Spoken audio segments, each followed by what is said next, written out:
Hello friends, welcome back to my channel. मैं हूं आपकी फ्रेंड वर्षा। आज की इस वीडियो में हम बात करेंगे कॉमर्स के प्रैक्टिस सेट की। आज के लिए जो हमने टॉपिक लिया है वो है हमारा ह्यूमन रिसोर्स मैनेजमेंट से। तो हम इसी से रिगार्डिंग जो क्वेश्चन हैं उनको डिस्कस करेंगे।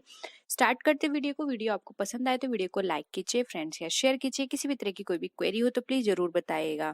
ये क्वेश्चन हिंदी और इंग्लिश दोनों में है। देखिए नीचे हमने हिंदी इसकी दी हुई है तो आप देख लीजिएगा। स्टार्ट करते हैं। क्वेश्चन है हमारा, external sources of recruitment consist, यानी कि जब हम रिक्रूटमेंट के एक्सटर्नल सोर्सेज की बात करते हैं तो उसमें क्या क्या चीज़ों को इंक्लूड किया जाता है। Recommendations of existing employees, private employment agency through employment exchange, या फिर ऑल ऑफ द अबव। देख लीजिए आप हिंदी में भी ये क्वेश्चन और बताइए क्या होगा इसका आंसर।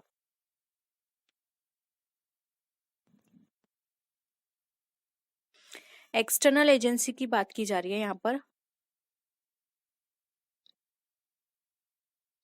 देखिए हम जब भी एक्सटर्नल एजेंसी की बात करते हैं तो एक्सटर्नल में आते हैं कि हमें कौन कौन हमारी हेल्प कर रहा है रिक्रूटमेंट में, यानी कि जो हमारे एग्जिस्टिंग एम्प्लॉयज हैं उनकी रिकमेंडेशन से हम रिक्रूटमेंट करा रहे हैं। प्राइवेट एम्प्लॉयमेंट एजेंसी जो होती हैं उनके थ्रू करवा रहे हैं, या फिर हमने कोई एम्प्लॉयमेंट एक्सचेंज है उसके थ्रू हम करवा रहे हैं। तो ये सारे ही पॉइंट हमारे हमारे एक्सटर्नल रिक्रूटमेंट होते हैं उनमें इंक्लूड किए जाते हैं। ये सारे एक्सटर्नल रिक्रूटमेंट के सोर्सेज हैं। इसलिए ऑप्शन डी यहाँ पे हमारा all of the above right answer हो जाएगा।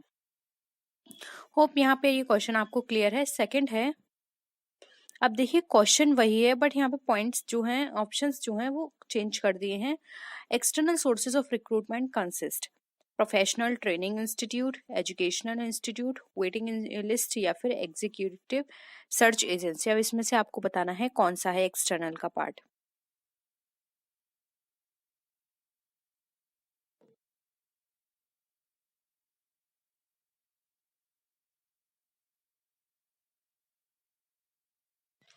बताइए। देखिए प्रोफेशनल ट्रेनिंग इंस्टीट्यूशंस जो होते हैं ये एक्सटर्नल का पार्ट नहीं है। आपके खुद के इंस्टीट्यूशंस होंगे तो ये तो इंटरनल पार्ट हो गया। एजुकेशनल इंस्टीट्यूशंस भी इंटरनल पार्ट हो गया, वेटिंग लिस्ट भी हो गया। लेकिन यहाँ पर जो एग्जीक्यूटिव सर्च एजेंसी है ये एक्सटर्नल है, क्योंकि यहाँ पर ये आपको रिकमेंड करती हैं लोगों को अपॉइंट करने के लिए। ठीक है, तो यहाँ पर ऑप्शन 4 जो है राइट आंसर हो जाएगा। नेक्स्ट क्वेश्चन है, अब देखिए इसका ये फोर्थ ऑप्शन है ऑल ऑफ द अबव। तो देख लीजिए question, management functions of personal management includes, या फिर यानी कि जो पर्सनल मैनेजमेंट का जो मैनेजमेंट फंक्शन है उसके अंदर क्या क्या चीज़ों को इंक्लूड करते हैं। Controlling, personal organisation, personal planning, या फिर ऑल ऑफ द अबव। बताइए आंसर। देखिए यहाँ पर मैनेजमेंट फंक्शन की बात की जा रही है। अब यहाँ पे अगर आप इसको थोड़ी देर के लिए अगर भूल जाएं कि ये पर्सनल मैनेजमेंट का पूछा जा रहा है यहाँ पे, तो आप नॉर्मली मैनेजमेंट फंक्शन को याद करिए। क्या क्या होता है, प्लानिंग होता है, स्टाफिंग होता है, डायरेक्टिंग, ऑर्गेनाइजिंग, कंट्रोलिंग, ये सब मैनेजमेंट के फंक्शंस है। अगर यहाँ पे पर्टिकुलर पर्सनल मैनेजमेंट के लिए पूछा जा रहा है, यानी कि ये सारे काम पर्सनल से रिलेटेड होंगे, जैसे कि पर्सनल प्लानिंग हो गया, पर्सनल कंट्रोलिंग हो गया, पर्सनल ऑर्गेनाइजेशन हो गया। तो ये सारे पार्ट उसी के हो गए। इसीलिए यहाँ पर जो हमारा ऑप्शन डी है ऑल ऑफ द अबव वो हमारा राइट आंसर हो जाएगा। ठीक है ना, यहाँ पर ये करेक्ट है। ये आप हिंदी में देख लीजिए, ऊपर के सभी कार्मिक प्रबंध के प्रबंधन समारोह में शामिल किए जाते हैं। ठीक है, नेक्स्ट क्वेश्चन पे आइए। नेक्स्ट है, advisory function of personal managers includes. अब पर्सनल मैनेजर का जो एडवाइजरी फंक्शन है उसमें क्या क्या चीज़ों को इंक्लूड किया जाता है। यानी कि एक पर्सनल मैनेजमेंट मैनेजर होता है, उसके बहुत सारे फंक्शंस होते हैं, जिसमें से एक सब फंक्शन है हमारा एडवाइजरी फंक्शन। उसमें बताना है क्या क्या चीज़ इंक्लूड करेंगे। Training and development, advising to the departmental officers, advising to the top management, या फिर बोथ ए एंड बी। बताइए।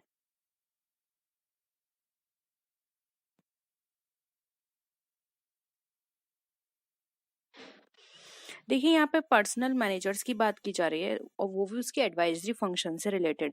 तो देखिए यहाँ पर एडवाइजरी फंक्शन में वो ट्रेनिंग एंड डेवलपमेंट भी प्रोवाइड कराएगा, जो भी न्यू मेंबर होंगे अपॉइंट होंगे, और उनको जो भी उनसे रिलेटेड डिपार्टमेंटल ऑफिसर्स होंगे उनको एडवाइजिंग भी करेगा, यानी कि उनको बताएगा कि कैसा काम किस तरीके से करना है। ठीक है, इसलिए यहाँ पे ऑप्शन ए एंड बी हमारा करेक्ट हो जाएगा। तो ऑप्शन बी डी जो है बोथ ए एंड बी हमारा राइट आंसर है। ठीक है, अब देखिए नेक्स्ट क्वेश्चन पे आइए। Introduction training method is provided to the. अब जो इंट्रोडक्शन ट्रेनिंग मेथड है उसमें वो हमें क्या प्रोवाइड करता है? Present employees, x employees, retired employees या फिर फ्रेशर्स? बताइए इंट्रोडक्शन ट्रेनिंग मेथड किसके लिए किया जाता है? देखिए कोई भी अगर हमारी कंपनी में प्रेजेंट है, यानी कि वो पहले इस समय वो काम कर रहा है, तो उसके इंट्रोडक्शन से तो कोई मतलब नहीं है, क्योंकि हम उन्हें ऑलरेडी जानते हैं। एक्स एम्प्लॉयज, इसको भी हम ऑलरेडी जानते हैं। रिटायर्ड एम्प्लॉयज, ये भी हमारे काम करके जा चुके हैं, तो इनको भी जानते हैं। और जो उनके साथ काम कर चुके हैं या फिर जो टॉप अथॉरिटी है वो जानती है। और जो न्यू फ्रेशर्स आए हैं अब, उनको रिटायर्ड ऑफिसर्स को जानने का कोई एज सच कोई उनका जरूरी नहीं है कि हाँ उनको पता होना चाहिए कि हमारे रिटायर्ड एम्प्लॉयज ये हैं। तो उनके साथ इंट्रोडक्शन कराना बहुत होता है कभी कभी, जैसे कि आपने देखा होगा कि पुराने ऑफिसर्स को बुलाया जाता है, उनके एक्सपीरियंस डिस्कस किए जाते हैं नए के साथ, जिससे कि उनको मोटिवेशन मिले। लेकिन एज सच उनके लिए यहाँ पे इंट्रोडक्शन ट्रेनिंग मेथड इम्पोर्टेंट नहीं है। यहाँ पे इंट्रोडक्शन ट्रेनिंग मेथड दिया जाएगा फ्रेशर्स को, क्योंकि उनको इंट्रोडक्शन कराया जाएगा, उनको चीज़ें यहाँ पर समझाई जाएंगे। ये एक तरह से ओरिएंटेशन होगा जिसमें उनको उनका काम कंपनी में किस तरह से काम होता है, कंपनी में कहाँ कौन सा डिपार्टमेंट है, ये सारी चीज़ें उनको करवाई जाएंगी। ठीक है, तो इंट्रोडक्शन ट्रेनिंग मेथड फ्रेशर्स के लिए कराया जाता है, इसलिए यहाँ पे ऑप्शन डी हमारा राइट आंसर है। होप यहाँ पर ये सारे क्वेश्चंस आपको अब तक क्लियर हुए हैं और किसी का भी आंसर यहाँ पे गलत नहीं हुआ है, क्योंकि बेसिक क्वेश्चन है। ह्यूमन रिसोर्स मैनेजमेंट में मेनली बहुत बेसिक क्वेश्चंस ही आते हैं। तो आप इन सब की बस चैप्टर्स क्लियर रखिए, आप इनके क्वेश्चन इजीली कर लेंगे। ठीक है, नेक्स्ट है एम्प्लॉय सर्विस इंक्लूड। अब एम्प्लॉय सर्विस में क्या क्या चीज़ें इंक्लूड की जाती हैं बताइए? Personal service, recreation service, medical service या फिर ऑल ऑफ द अबव? देखिए हिंदी में भी देख लीजिए और बताइए। देखिए एम्प्लॉय सर्विस में उसकी पर्सनल सर्विस भी इंक्लूड की जाती है, रिक्रिएशन सर्विस और मेडिकल, ये सारी सर्विस एम्प्लॉय सर्विस के अंदर इंक्लूड होती हैं, इसलिए option D all of the above हमारा राइट आंसर होगा। नेक्स्ट है which is the scope of HRM as per Dale, Yoder and Robert? Training, collective bargaining, departmental administration या फिर ऑल ऑफ द अबव? बताइए। देखिए अगर हम डेल येडर और रॉबर्ट के अकॉर्डिंग बात करें, तो इन्होंने जो एचआरएम के फंक्शंस बताए हैं, तो उसमें एचआरएम में ट्रेनिंग को इंक्लूड करा है इन्होंने, कलेक्टिव बार्गेनिंग को इंक्लूड किया है और डिपार्टमेंटल एडमिनिस्ट्रेशन, ये तीनों को ही इन्होंने इंक्लूड किया है। इसलिए यहाँ पे option D all of the above हमारा राइट आंसर हो जाएगा। इसके रिगार्डिंग अगर आप पढ़ना चाहते हैं तो हम इसको थ्योरी क्लास में डिस्कस कर लेंगे कि ये कौन थे, क्या पर्पस था इनको एचआरएम का स्कोप बताने का, एचआरएम इन्होंने क्यों डिफाइन किया, ये सारी चीज है। ठीक है,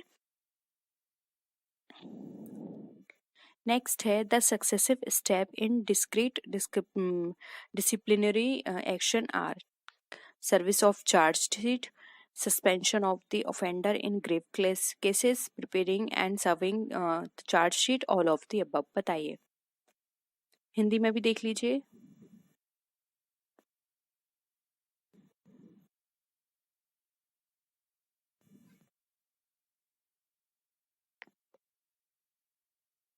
देखिए यहाँ पे ग्रेव केसेस का मतलब होता है सीरियस केसेस। ठीक है, सीरियस केसेस। बताइए सक्सेसिव स्टेप क्या होगा डिस्क्रीट डिसिप्लिनरी एक्शन का? देखिए यहाँ पर इसका जो राइट आंसर होगा वो होगा option 2, suspension of the offender in grave cases. यानी कि जो भी सीरियस केसेस हैं उसमें ऑफेंडर को सस्पेंशन करना, ये इसका राइट आंसर होगा। क्योंकि अगर हम डिसिप्लिनरी एक्शन की बात करें तो इसका सक्सेसिव स्टेप यही होगा कि कोई भी ऐसा केस हमें मिलता है तो वहाँ पे जो भी ऑफेंडर है उसको सस्पेंड किया जाए वहाँ पर। ठीक है, नेक्स्ट आइए। नेक्स्ट है executive employ training method consist. अब एग्जीक्यूटिव एम्प्लॉय ट्रेनिंग मेथड में क्या क्या चीज़ों को इंक्लूड करते हैं? Workshop, incident training method, sensitive training method या फिर ऑल ऑफ द अबव।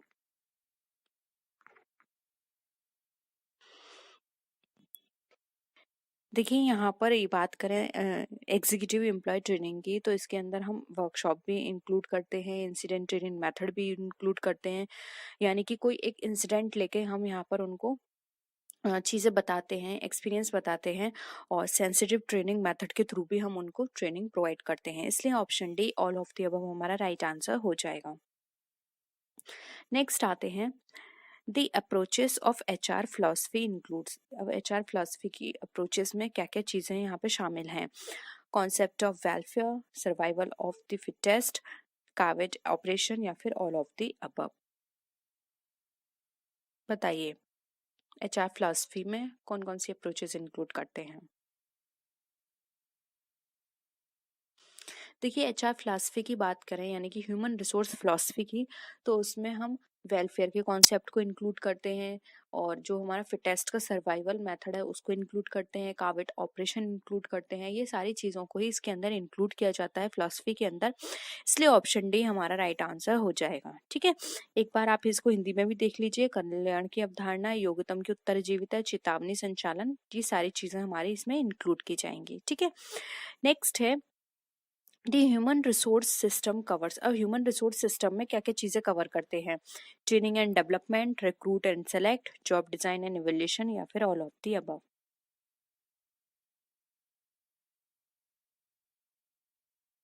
आपने ह्यूमन रिसोर्स मैनेजमेंट पढ़ा होगा तो आपको पता होगा कि ह्यूमन रिसोर्स के अंदर हम ट्रेनिंग की बात करते हैं, डेवलपमेंट की, रिक्रूटमेंट की, सिलेक्शन की, जॉब डिज़ाइन, ओरिएंटेशन, इवैल्यूएशन, इन सब की ही बात इसके अंदर की जाती है। क्योंकि एचआर के अंदर ये सारे चीज़ें इंक्लूड की जाती हैं कि किस तरह से एक एम्प्लॉय का रिक्रूटमेंट होगा, कैसे सिलेक्शन होगा उसका, किस तरह से उसको ट्रेनिंग प्रोवाइड की जाएगी, ये सारी चीज़ें ही इसका पार्ट होती हैं।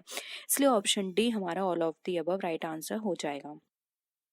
देखिए यहाँ पे इसमें आप सोच रहे होंगे कि सारे आंसर इसमें ऑल ऑफ दी अबव आ रहे हैं। देखिए यहाँ कई बार ऐसा हो भी सकता है एग्जाम में, और यहाँ पर आपका मेन फोकस है कि आपको यहाँ पे कॉन्सेप्ट समझना है। ठीक है, ये जरूरी नहीं है कि ऑल ऑफ दी अबव आ रहे हैं तो अब आप हर जगह आप ऑल ऑफ दी अबव लगाएं। आप पॉइंट्स को पढ़िए और देखिए बेस्ट आपको क्या लगता है। नेक्स्ट है रोल ऑफ पर्सोनल मैनेजर। अब एक पर्सोनल मैनेजर का रोल किस तरह का होगा? एडवाइजरी रोल होगा, मीडिएटर का होगा, रिप्रेजेंटेटिव का होगा या फिर all of the above.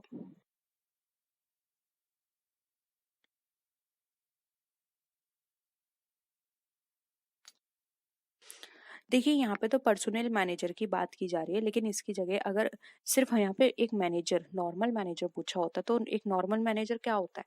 Advice भी कर सकता है, आपको डायरेक्ट भी कर सकता है, आपकी हेल्प भी कर सकता है। हेल्प का मतलब है एक मीडिएटर की तरह, आपको काम दे दिया, अब वो वहाँ पे एक मीडिएटर की तरह है, आपको बस वो वहाँ पे इंस्ट्रक्ट करेगा। ठीक है, रिप्रेजेंटेटिव की तरह भी हो सकता है कि उसने आपको दे दिया, अब आपको सब काम आप खुद ही करना है, वो सिर्फ आपको हाई अथॉरिटी के सामने रिप्रेजेंट करेगा, वो आपका रिप्रेजेंटेटर की तरह काम करेगा। ठीक है, इसलिए all of the above right answer हो जाएगा।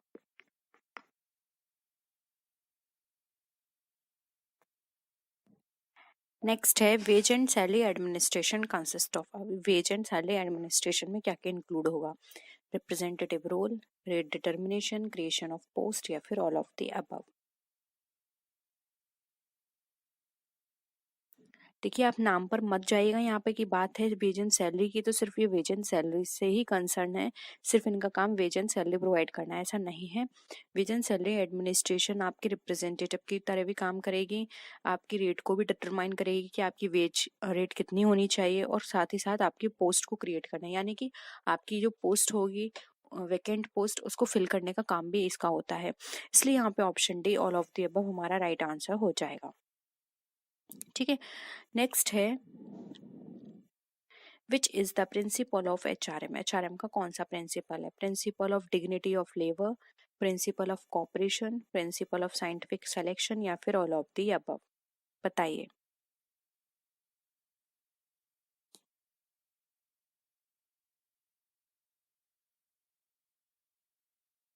देखिए HRM की बात करें तो principle of dignity of labour, और ये तो HRM का पार्ट नहीं है। प्रिंसिपल ऑफ साइंटिफिक सिलेक्शन, ये भी HRM का पार्ट नहीं है। HRM का पार्ट होता है कॉपरेशन करवाना। ठीक है, इसलिए ऑप्शन डी यहाँ पे हमारा बी हमारा राइट आंसर होगा, प्रिंसिपल ऑफ कॉपरेशन। नेक्स्ट है, नेक्स्ट क्वेश्चन है which is non monetary incentive. अब इसमें हमें नॉन मॉनेटरी इंसेंटिव बताना है। फर्स्ट है ट्रेनिंग, सेकंड है हमारा सबेटिकल्स, थर्ड है हमारा फ्लेक्सिबल वर्क आवर्स और फोर्थ है हमारा ऑल ऑफ दी अबव। तो आपको बताना है नॉन मॉनेटरी इंसेंटिव इसमें से कौन सा है, बताइए। नॉन मॉनेटरी इंसेंटिव का मतलब है कि आपको कुछ बेनिफिट दिए जा रहे हैं लेकिन वो मॉनेटरी एस्पेक्ट में ना होकर नॉन मॉनेटरी एस्पेक्ट में है। ठीक है, तो देखिए यहाँ पे ट्रेनिंग हमारा बिल्कुल सही है, आपको ट्रेनिंग प्रोवाइड कर रहे हैं यानी कि इससे आपकी नॉलेज ही इनहेंस होगी। तो यहाँ पर आपको पैसे ना देके वो आपको ट्रेनिंग दे रहे हैं, तो इससे क्या होगी, आपकी नॉलेज बढ़ेगी, नॉलेज बढ़ेगी तो आप अच्छा काम कर पाएंगे, तो इससे आपको ही बेनिफिट मिलेगा जिससे कि आपको डेवलपमेंट होने में हेल्प मिलेगी। सेबेटिकल्स का मतलब यहाँ पर ये होता है कि आपको ब्रेक मिल जाता है, जो भी आप काम कर रहे हैं, आपके जो ऑफिस आवर्स हैं वहाँ से आपको ब्रेक मिल जाता है, और ये ब्रेक आपको रेस्ट करने के लिए नहीं मिलता कि आप घर जाएं और रेस्ट करें, उसके लिए नहीं मिलता। आपको ब्रेक मिलता है आपके ट्रैवल पर्पस से, आपके स्टडी पर्पस के लिए, यानी कि आप एक्स्ट्रा स्टडी करके नॉलेज गेन करें और उस नॉलेज को यहाँ पर यूज़ करें। यहाँ पर मोस्टली इस तरह की चीज़ें सेबेटिकल्स लीव भी होती है, ये मोस्टली टीचिंग लाइन में यूज़ की जाती है। इसमें आपको कुछ अदर काम के लिए, यानी कि आप ऑफिस काम ना करके अपना अदर काम कर सकते हैं, जैसे कि आप स्टडी कर सकते हैं, आप कहीं ट्रैवल कर सकते हैं, तो यहाँ पर आपका ब्रेक ऑफ होता है। तो ये भी हमारा नॉन मॉनेटरी एस्पेक्ट में ही इंक्लूड है। फिर है फ्लेक्सिबल वर्क आवर्स। अब आपके जो वर्क आवर्स हैं उसमें फ्लेक्सिबिलिटी कर दी जाए, यानी कि पहले आप 8 घंटे काम कर रहे थे, अब आपके वो 6 घंटे या 7 घंटे कर दिए, तो ये भी क्या है, एक तरह से आपको नॉन मॉनेटरी इंसेंटिव प्रोवाइड किए जा रहे हैं। तो इसलिए यहाँ पे ऑप्शन डी जो है ऑल ऑफ द अबव हमारा करेक्ट आंसर हो जाएगा। ठीक, आई होप यहाँ पर ये कॉन्सेप्ट आपको क्लियर हुआ है। हिंदी में भी देख लीजिए। ठीक है, अब है next question, the contents of job description involve. अब जॉब डिस्क्रिप्शन के कंटेंट्स में क्या क्या इंक्लूड करते हैं? Condition of work, organisational location of the job, job title या फिर ऑल ऑफ द अबव। बताइए क्या क्या चीजें इंक्लूड करेंगे।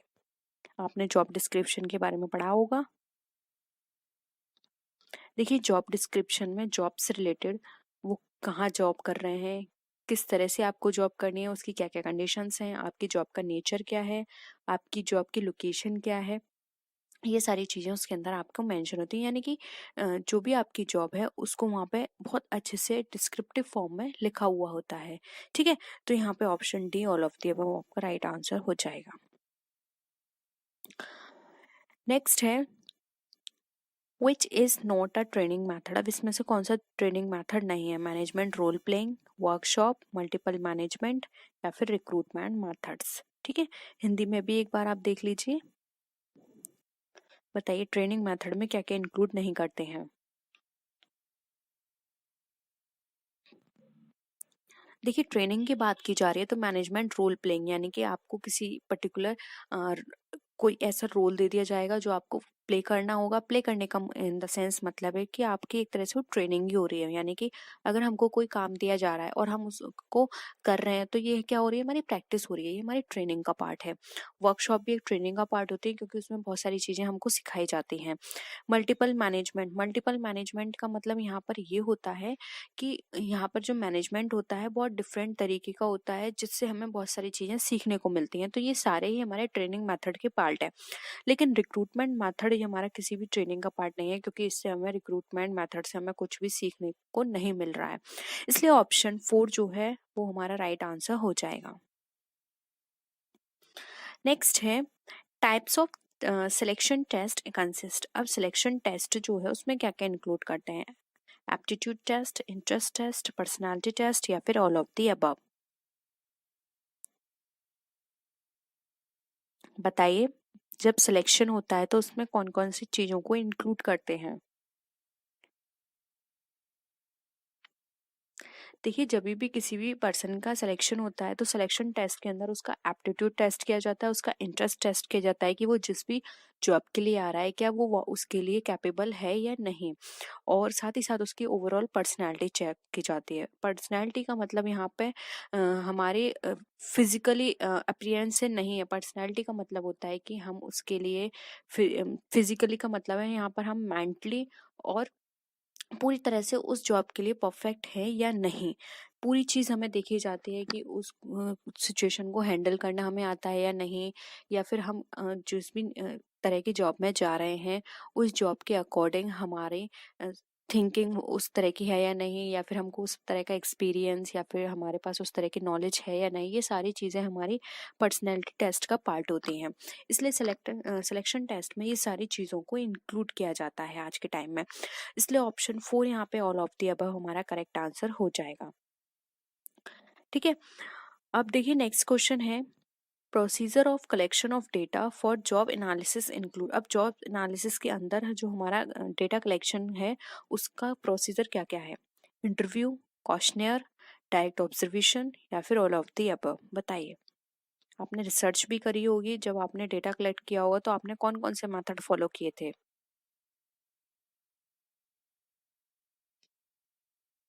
अगेन देखिए राइट आंसर हो जाएगा डी, क्योंकि देखिए इंटरव्यू भी हमारा डेटा कलेक्शन का पार्ट होता है, क्योंकि इंटरव्यू के थ्रू हम जिस भी पर्सन का इंटरव्यू ले रहे हैं तो वहाँ से हमें नॉलेज मिलती है, कुछ चीज़ें नई जानने को मिलती हैं जिससे हम डेटा कलेक्ट करते हैं अपना। क्वेश्चनियर अगेन यहाँ से भी हमें फीडबैक मिलता है, क्वेश्चनियर हम भरवाते हैं तो वहाँ से हमारे बहुत जो क्वेश्चंस होते हैं उनका आंसर हमें मिलता है, तो अगेन हम यहाँ पे डेटा कलेक्ट करते हैं। डायरेक्ट ऑब्जर्वेशन, हम डायरेक्ट फील्ड में जाके जो भी हमारे प्रॉब्लम है उसके रिगार्डिंग हम वहाँ पे सोल्यूशन निकालने की कोशिश करते हैं। तो ये सारे ही टॉपिक जो पॉइंट है हमारे वो हमारी डेटा कलेक्शन का पार्ट है जिसके थ्रू हम जॉब को एनालाइज कर सकते हैं। तो ऑप्शन डी हमारा यहाँ पे राइट आंसर हो जाएगा। आज के क्वेश्चंस बहुत सिंपल हैं और ह्यूमन रिसोर्स मैनेजमेंट से ज़्यादा नहीं, 2 से 3 क्वेश्चंस आपके एग्जाम में पूछे जाते हैं। अब है जॉब डिस्क्रिप्शन इन्वॉल्व्स। अब जॉब डिस्क्रिप्शन में क्या क्या इन्वॉल्व होता है? Condition of work, machine tools, accident hazards, all of the above. अभी हमने ये पढ़ा था। देखिए, जब हम जॉब डिस्क्रिप्शन की बात करते हैं तो उसमें हमने पढ़ा था कि कंडीशन ऑफ वर्क, जो भी हमारी वर्क की कंडीशन है वो इंक्लूड करते हैं।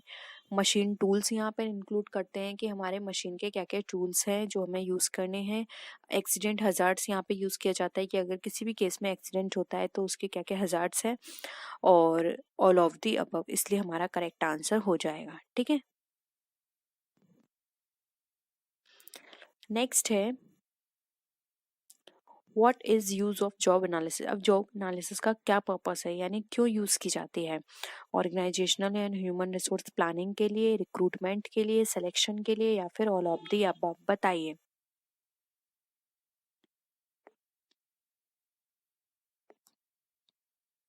देखिए, जॉब एनालिसिस हम इसलिए करते हैं जिससे कि हमारा जो भी हम पर्टिकुलर जॉब के लिए रिक्रूटमेंट कर रहे हैं उसके लिए हमें किस तरह के पर्सन चाहिए। जब तक हम जॉब एनालिसिस नहीं करेंगे हमें नहीं पता पड़ेगा कि हमारे लिए बेस्ट कैंडिडेट कैसा होना चाहिए।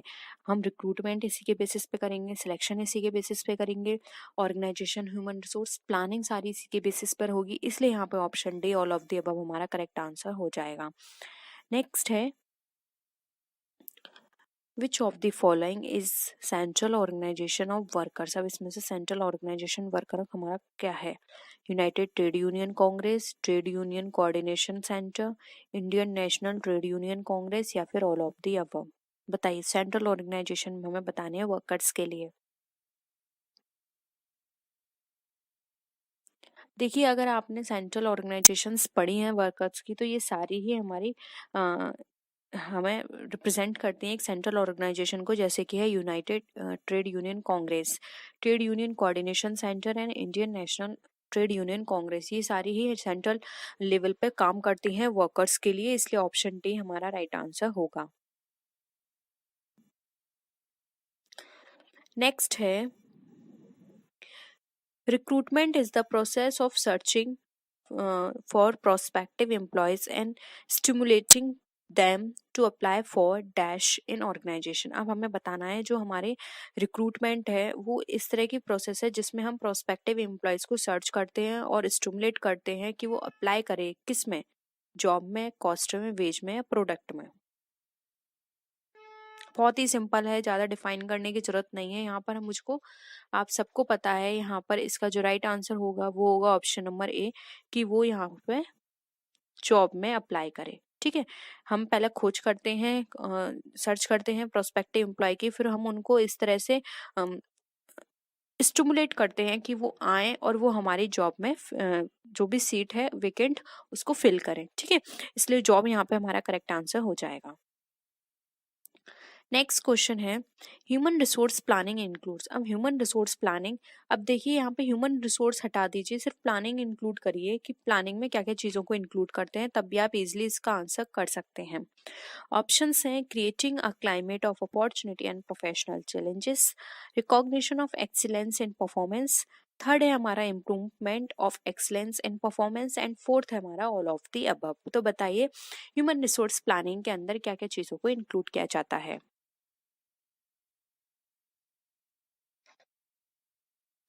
देखिए ह्यूमन रिसोर्स प्लानिंग में हम बात करें तो हम जो भी हमारे प्रोफेशनल चैलेंजेस हैं या फिर अपॉर्चुनिटी है उसके लिए पूरा एनवायरनमेंट तैयार करना, ये हमारा इसका पार्ट होता है, जिससे कि जो भी हम काम कर रहे हैं किसी वर्कर के लिए या फिर हम रिक्रूटमेंट कर रहे हैं तो पूरा उसको वो एनवायरनमेंट मिले जिससे कि वो यहाँ पर आके एडजस्ट हो पाए। ठीक है, सेकंड है हमारा recognition of excellence in performance. अब जो परफॉर्मेंस में एक्सीलेंस है उसका रिकॉग्निशन उसको प्रोवाइड करना, इम्प्रूवमेंट करना एक्सीलेंस इन परफॉर्मेंस में, तो ये सारे ही पार्ट हमारे प्लानिंग के होते हैं, ह्यूमन रिसोर्स प्लानिंग के, जिससे कि जो भी हमारा ह्यूमन रिसोर्स है वो यहाँ पर इजीली वर्क कर पाए और जो भी हमारे ऑब्जेक्टिव्स हैं उनको फुलफिल कर पाए। ठीक है, ऑप्शन डी हमारा करेक्ट है। नेक्स्ट है ह्यूमन रिसोर्स मैनेजमेंट इंक्लूड्स। अब ह्यूमन रिसोर्स मैनेजमेंट में क्या क्या इंक्लूड करते हैं, motivation, communication, team building, human resource planning, employee service या फिर ऑल ऑफ दी अबव। बताइए